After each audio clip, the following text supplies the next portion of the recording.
Next event on the track, we do have some 100-metre hurdles, and there it is on the inside. Kiara Redingus, Kira Womersley, Phoebe Edwards, Elizabeth Clay, Brianna Behan, Danielle Shaw, Rasvinda Gill, Shannon McCann and Rachel Pace. Well, this race is going to be fascinating. Obviously, Brianna Behan is the one to watch, but we see Shannon McCann's coming back. This is her first race in a very long time. She's coming back from injury, so it'll be interesting to see what sort of shape she's in. But Brianna, she is pushing very close to that Olympic qualifier, and wouldn't it be fantastic if she could do it in front of her home crowd? Yeah, 13.18 was the PB before this season. She jumped to 13.17, and she is in very good shape. Obviously, we have a few of the juniors in this race. That race was exciting and eventful, to say the least. Very dramatic. It was very dramatic, and it was heartbreaking as well. I think in that race you saw the highs and lows of athletics just unfold in front of us. We saw the winner ecstatic. She booked her ticket to the World Juniors, and then you saw the two girls with the qualifiers behind her tumbling and crashing to the floor. That's hurdles for you. So Brianna Behan in lane 5, the athlete to keep an eye on. 13.00 is what we want to see come up on the clock, but we also want to see the wind read 2.0 or less.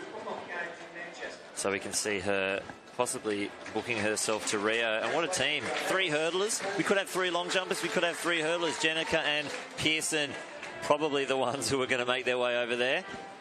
Jenica's got the World Indoors coming up. Jenica's first ever indoor race will be the heat at World Indoors, so I'm not sure how that will affect her.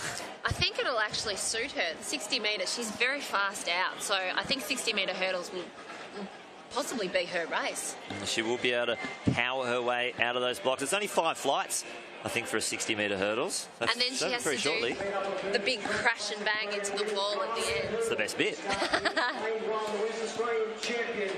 So we've got a few actually backing up from that dramatic final. Rachel Pace, Danielle Shaw and Kira Womersley. Well, Rachel Pace was also affected. She had to stop the race because when Danielle Shaw hit her hurdle, it went flying into poor Rachel's lane, so Rachel couldn't finish the race either. So it was a complete schmozzle, but that's hurdle racing. And, you know, I think it's one of the races that's the most intense at the start line, because, you know, the 110 hurdles and the 100-metre hurdles, there could be a lot of action happen in it. So. And you obviously want to get as close as you can to those hurdles, so your flight time is low, but there is that small area. Steve, I know you go over the 106s a little bit. Yeah, indeed, and we've spoken a lot about the wind tonight, and it does play a part. They had a 3.4 tail in that under-20 final the other night, as we see Danielle Shaw on the screen, and it can just push you a little bit faster than you've ever been before. You get that little bit close, and you have to adjust accordingly, and sometimes when you haven't been that fast, you don't know what to do. But really excited to see these girls that are backing up go a little quicker than they did the other night. Again, it'll challenge the selectors, because Celeste Mucci's booked her ticket, winning the race the other night. Oh, something's not quite right. The girls are putting their hand up. Brianna can't hear. She can't hear the starters' commands. Yeah, there has been a few of the other races tonight having to be called back. Well, no. And again, something's going on down there. It is a very physical race, the hurdles. I remember Sally Pearson telling me how sometimes the girls hit you mid-race. I've definitely been hit. Not on purpose. No, not on purpose. Hopefully. They just veer. So we've got a couple of races here. We've got the girls up front, as we mentioned, Brianna Behan, PB 13.17, but she's going for that 13.00 for sure.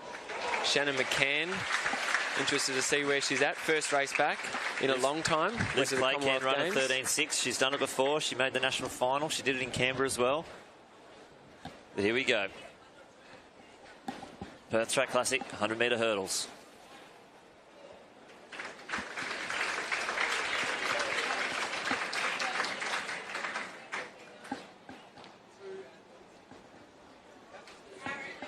There we go, Brianna Behan getting a very, very fast start, and now she's starting to pull away from the field. Clay on her inside. In second place, Shaw running well. Brianna Behan hunting for that 13.00. Let's see what she can do as she crosses the line. 13.08. That is a PB, the win plus 1.1. Very, very fast. That's the unofficial time. It could get rounded down, but she is very stoked. That's going to put her in rare territory. That's going to move her way up in the Australian all-time rankings. What a great race, and it's nice to see her happy with a personal best, because obviously she could be disappointed with the fact that she's just missed that Olympic qualifier, but she is so close now. It actually got rounded up, unfortunately, to 13.11. That's a little harsh. That's still a PB, but sometimes it does happen if we use beams. But here we go. Let's go through the Adidas replay. She's so quick out, Brenna. You can see by how her reaction, she gets first to that first hurdle, and her action, she's crisp. She snaps that lead leg down so fast and runs off the hurdle beautifully. She's moving so well. You can tell how well she's run just by how much she's gapped the second place getter. And Danielle Shaw finishing with a PB 13.77. So that is going to cause a headache for our selectors. We've got Rob at trackside with the winner of the new PB, Brianna Bean. Brianna Bean, you start winning races like that and you get your face on the live stream. It's about time we had a chat with you. 13.11 with a 1.1 there. You've moved yourself into the top 10 all time, number 9 on the all-time Australian list. How's it feeling? Oh, amazing.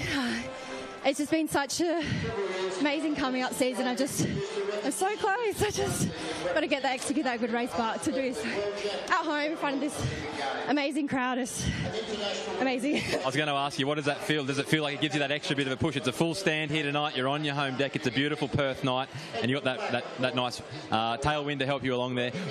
What's next for you? At this stage, we're looking for Queensland, so we'll follow the next track classic and then nationals. So, yeah, we'll see how it goes from there. Well, hopefully this isn't the last chat we have with you this season. Well done once again. Great stuff, and I'm going to throw it back up to Lynchy. Thank you, Robert. We'll see Brianna again later tonight if she's fit in the 100. She just dropped a PB in the hurdle, so maybe she can back it up again. 2 PBs in the same night would be very, very handy. And watching that race, you can see improvement. She can go faster. She can definitely break that 13-second barrier. I think when you bring in Michelle Deneke and Sally Pearson, hopefully by nationals, that will be enough to bring her through, drag her through her personal best. There's the Adidas results there. Brianna Bean, 13.11. Liz Clay, 13.73. And Danielle Shaw with a new PB, 13.77. That will cause some headaches for the selectors. Gabriella O'Grady is run at 13.65. Shaw backed up with a 77.